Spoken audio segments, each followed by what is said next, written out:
So thank you. So yes, last year I was here presenting my doctoral research, and this is the next stage of that. I've been awarded a university grant for early career researchers as part of their enabling scheme. And so this is moving forward on one of my research trajectories from the thesis. I'd like to acknowledge that today I'm joining from land of the Camaragal people of Eora Nation. And I'd like to acknowledge that the lands are unceded and extend my respects to elders past and present. I'd also like to mention that when I'm at Macquarie University on land on Darug country, during NAIDOC week, our campus was adjusted in naming to reflect traditional owners and traditional custodians. So we're now Macquarie University Wallumattagal campus to reflect the Wallumattagal people of Darug Nation. So I'd also like to acknowledge that whilst I've got been awarded the enabling scheme to progress this research trajectory from my thesis, I've also got two merit scholars who are in their third year of their Bachelor of Education and Bachelor of Arts degree, and they're working alongside me to sort of learn the process of research to see if this is an area that they might like to go into. We all had to put forward a little abstract about what our project was about, and I've got a maths and a history teacher working with me because they felt that out of field teaching was going to be something that one way or another they might encounter, when they're in school. So I think they wanted to get a bit of a heads up about that. So what I'm going to do is talk a little bit about what geography education looks like in Australia and what we can learn from the literature around out-of-field teaching in the context of what it could look like in geography and what I hope to be able to contribute to. And to just sort of revisit some key learnings from my doctoral thesis last year, and just talk about how that sort of inspired the current study and has also been inspiring my own practice now as a methodology lecturer who's in charge of a unit where I have to admit I'm feeling slightly out of field, or maybe an at scale out of field. It's in my area of specialisation, but not an area that I've taught in for a long time. And then go into the current study, noting that this is under ethics approval at the moment. So obviously I've got no data to present to you, but just putting the proposal forward about what I hope to do. So in terms of geography education and geography in Australia, we know that geography is an interdisciplinary discipline. So it spans the sciences and the social sciences, which in a school setting can be quite problematic because we often are positioned within the humanities and social sciences, both in school organisational structures, curriculum development, and so on. And what this means is that the full breadth of geography and the full distinctiveness of geography is not always clearly known within what the subject looks like at school. And this blurred identity has led to a call from many researchers, both in education and geography education, for us to be really clear, knowing the literature, what it is that's distinctive about geography as the discipline, and then make sure that that's evidenced both in what we're seeing come through in the syllabus and then what we're being able to demonstrate in our practice. To help us navigate this, in higher education settings, we've got the academic learning and teaching standards for geography. In a school setting, we've got the professional standards for the accomplished teaching of geography. I guess in an initial teacher education setting, I'm kind of going between the two of them, looking at the methodology unit in terms of, am I ensuring that the distinctiveness of the discipline is here, but am I also ensuring that, the prospective teachers who are working with me are being well set up to teach this subject in schools. Unfortunately, out-of-field teaching in geography is under-researched nationally and internationally. There are some papers that are quite theoretical or based on lived experience, quite reflective, anecdotal, but there's not a lot of empirical work that's happening. And one of the findings from my thesis last year, as I was tracking pre-service geography teachers into the profession, was that whilst they were recruited as geography teachers, they actually spent quite a bit of time teaching out of field, which is quite an intriguing circumstance, considering that we have what we would call a shortage of geography teachers, with plenty of geography to be taught, particularly in a New South Wales setting. We also know through our strategic plan for the discipline that not all universities who offer an education degree will offer the opportunity for teachers to specialise in geography. So the methodology units, I wouldn't say they're scarce, but they're not common across Australia, with only 9 universities offering the opportunity for aspiring teachers to specialise as a geography teacher. We've also got a national curriculum in various forms of uptake across the country. So there's a quick smattering of what geography looks like across Australia. And what we're sort of hoping to learn from in terms of the out-of-field teaching is around this, where is it occurring? Where is geography being taught out of field? Is it that those who teach it are self-identifying as such? Is it a true teaching beyond subject specialisation? You know, is it occurring within particular stages of schooling? We know that it's a common experience for those in their early career years entering the profession, but what we don't know really is what does it look like in geography. For my study, we did find that it occurred as a result of precarious employment in the first instances, that there were teacher shortages, and that there was also around policy decisions and other sort of structures around school organisation, school timetabling structures, you know, a range of options that led to geography being taught out of field, but then also led to these geography teachers having to teach beyond their specialisation. So what I'm really sort of keen to look at is how to continue part of this trajectory by looking at sort of final year pre-service teachers who, as we know now, many of them are actually teaching in schools, and also to draw from the pool of early career teachers. And this time to really look at those who are teaching geography out of field. And I want to look at this group of teachers, not only because it extends the research trajectory from my thesis, but I think we're finding it a really useful way to be able to look back at what's happening, A, in geography methodology courses, B, in initial teacher education more broadly, and then C, to sort of try and ascertain what it is that we can do more broadly within the profession to try and support those who are teaching out of field. So I guess whilst there's some literal learnings I'd like to take from geography, there's a transferable element to that into out of field teaching as a whole as well. So in terms of managing the out of field teaching phenomenon, what we did find from my participants last year was that they held really strongly to their personal values and beliefs about what it meant to be a teacher and what it meant to be a geography teacher. As they found themselves increasingly teaching out of field, they held on to this belief about what it means to be a teacher, to be responsible for providing the best possible education that you can, regardless of the circumstance that you're in, and to be able to, you know, develop quality lessons that are interesting. And they started to draw on what they knew about being a geography teacher and try and be able to transfer some of these elements to the new subjects that they were teaching. We also found that the structural enabler of the social labs that formed almost like a mentoring structure, they were dialogic and they were held regularly with recurring questions and a sustained process of theory, practice, reflection, where we had this recurring question about what makes your geography lesson geographical, a set of standards that they could assess their practice against.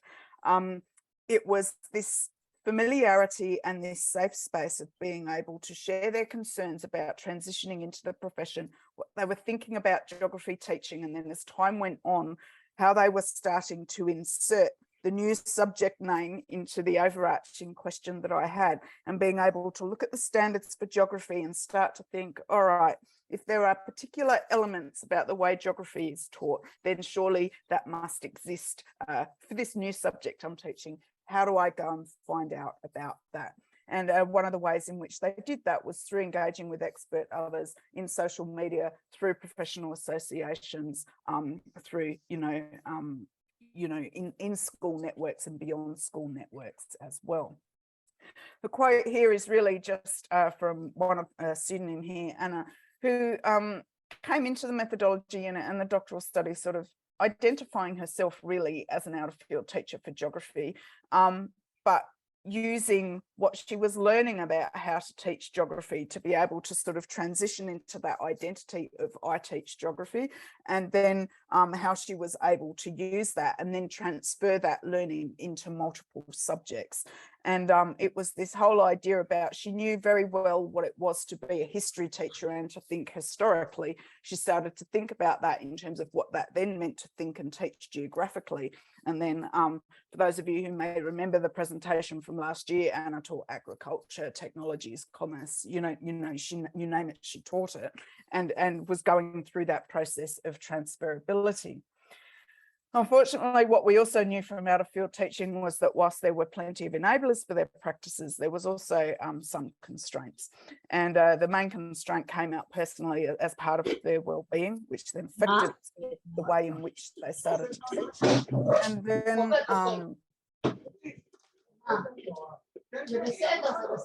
could I just ask Ruth if she can go on mute? Is that okay? Ruth, thank you.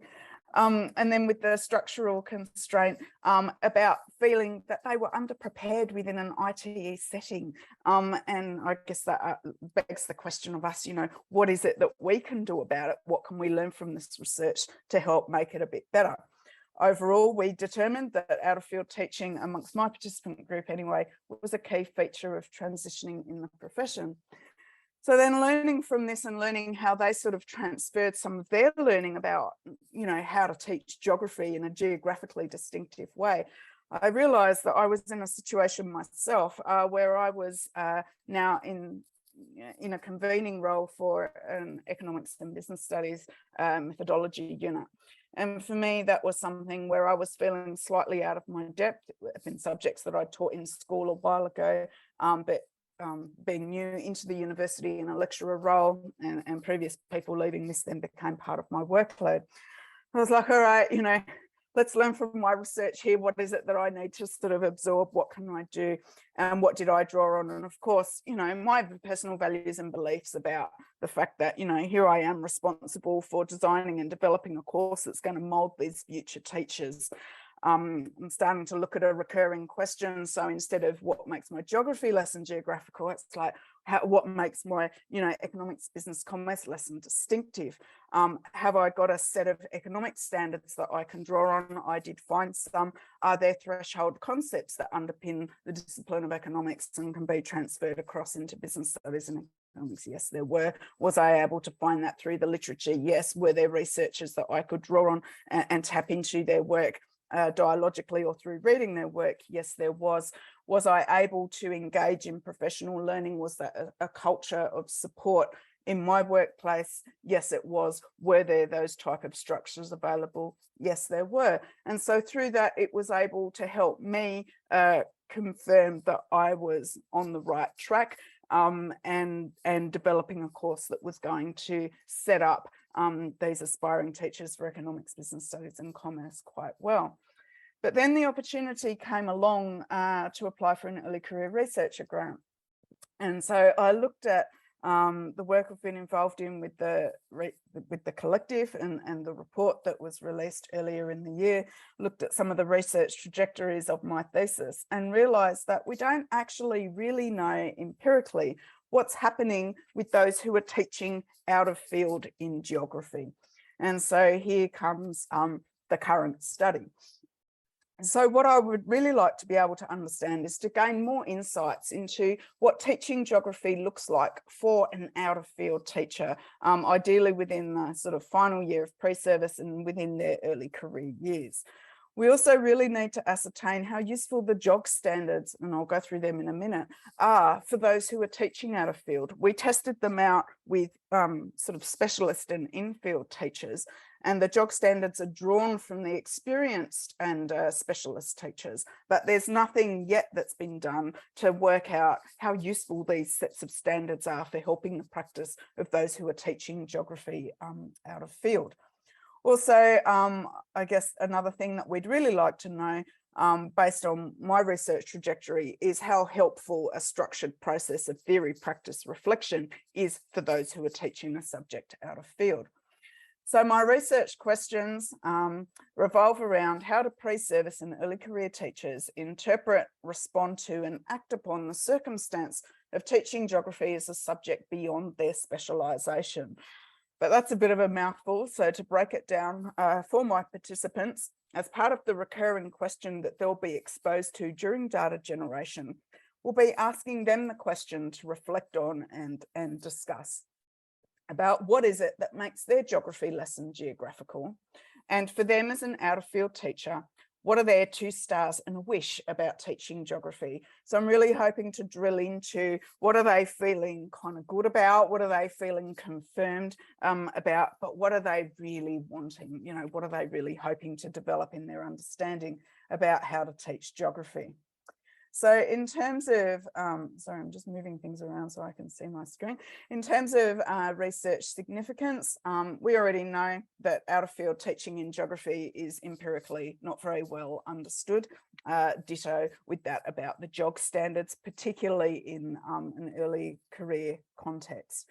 We'd also like to be able to have a transferable element to this. So whilst I'm always all about geography, I know there's a broader profession of education that sits behind that, and initial teacher education as well. So that's about being able to take some learnings of this and be able to contribute to the pool about what it is that we could do within initial teacher education, what is it that we might be able to do within professional learning, and what other support structures might be you know, our learning moments from research such as this to help those who are transitioning into the profession and teaching out of field. So I've conceptualized this around pedagogy and boundary crossing. So in terms of pedagogy, it will be using these professional standards for the accomplished teaching of geography, which we call JOG standards, to be able to provide something, a concrete structure from the literature and from an empirical piece of research that we can look at and perhaps see our practice in. And it won't be all 9 JOG standards all the time, but there may be ones that bubble up to the surface, or there may be ones that the out-of-field teachers perhaps look at and go, oh, you know what, I'd never thought of that before. How can I bring this into my teaching? So I guess these would be part of the explicit theory practice reflection, where you know, we would start by asking the participants, what is it that you feel makes your geography lesson geographical, and other questions, hear them out, and then sort of show them these standards and go, right, can you see your practice in here? Where might it fit? And so we go on. The other part that I'm interested in conceptualizing this study around is around the boundary objects and the boundary crossing. And again, being able to use some of these terms with the participants, to being able to get them to identify, you know, what they believe makes good geography teaching at the beginning, what they, you know, can see in their practice at the end. Through social labs, which will be my data generation tool, it's very dialogical anyway. And it's about being able to help them plan for new routines, be able to engage with each other, share their concerns, and move along their journey of perhaps identifying themselves more so as a bit of a geography teacher at the end of the study rather than they did at the end. It's also about getting them to actively reflect on their situation, what's staying the same, what's moving forward, from whose perspective, what might students think of them, what might others think of them, what might they think of themselves, and being able to obviously see a transformation in their practice, hopefully as a result of their participation in this study. And so the theoretical framework, again, used explicitly with the students, or participants, I mean, along with the boundary objects and crossing, and also with the JOG standards, is this idea of reflexivity. So I've just kind of summarized it here. You interpret your context and your capabilities through the emergent properties, your personal values and beliefs, the structures you work within, the culture of place and time where you work. Does this enable or constrain you? So the weighing things up. And when you've worked out what your most powerful enablers or your most powerful constraints are, then you can make a plan and work through the 3D process to sort of put a plan together that maximizes your enabler and minimizes your constraint. So in terms of where we're up to, we're conducting a systematic review. As I said, this is all going through ethics at the moment. We propose to have purposefully sampled participants, those who are in New South Wales teaching out of field, teaching geography out of field, within either their final year of initial teacher education or within their first 5 years of teaching. We plan to have 3 point-in-time captures through the use of social labs, so that the dialogic coming together, where we've got the recurring questions and the same activities over time to sort of track their progress through explicit sustained theory, practice, reflection, and then using these conceptual and theoretical frameworks to do the deductive coding. And in summary, because I think I might have gone over now, a little bit over. This is what I wanted to do. So thank you, Linda, and sorry for going a bit over.